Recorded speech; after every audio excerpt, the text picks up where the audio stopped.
Bonsoir à tous, je suis Maïla Sena et aujourd'hui je vous donne la deuxième astuce pour apprendre à mieux gérer sa colère. Cette astuce consiste en réalité à prendre du recul face à une situation ou à une personne qui nous met en colère.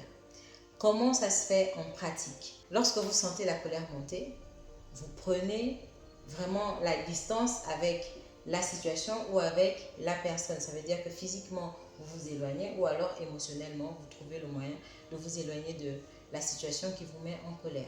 Vous verrez que très vite, vous allez revenir au calme à l'intérieur et ça va vous permettre de mieux envisager en fait la résolution de cet état.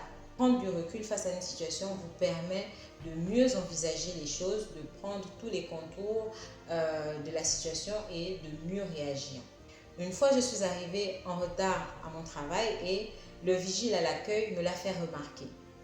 Ça m'a agacée. Pourquoi? Parce que je me suis dit, ce n'est pas à lui de me le dire et honnêtement, je le savais, je n'avais pas besoin que quelqu'un vienne en rajouter en fait.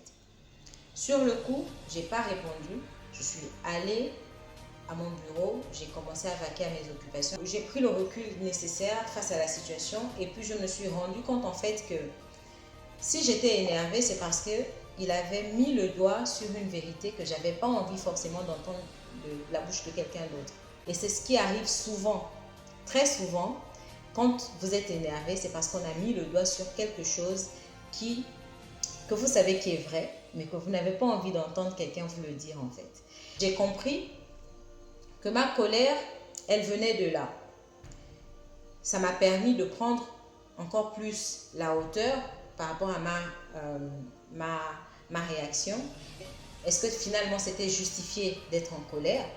Voilà. Ou alors, il fallait laisser couler. Je me suis dit qu'il fallait quand même que j'aille lui parler parce que, qu'on le veuille ou pas, c'est pas son rôle à lui de me rappeler que je suis en retard. C'est vrai que je suis en retard, c'est pas son rôle à lui de me dire que je suis en retard. Je suis repartie vers lui en fin de journée et je lui ai fait savoir ma façon de penser en fait. Je lui ai dit clairement que la prochaine fois que tu t'adresses à moi de cette manière, ça ne va pas se passer aussi calmement. J'ai été factuelle, j'ai été claire, concise et je pense avoir été percutante dans mon message en fait.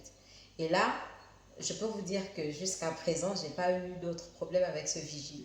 Dites-moi en commentaire quelle est la situation que vous avez vécue récemment qui vous a mise dans une situation de colère et puis à laquelle vous avez dû certainement réagir, soit de cette manière ou peut-être différemment. Et donnez-moi vos méthodes en commentaire. Allez, bisous.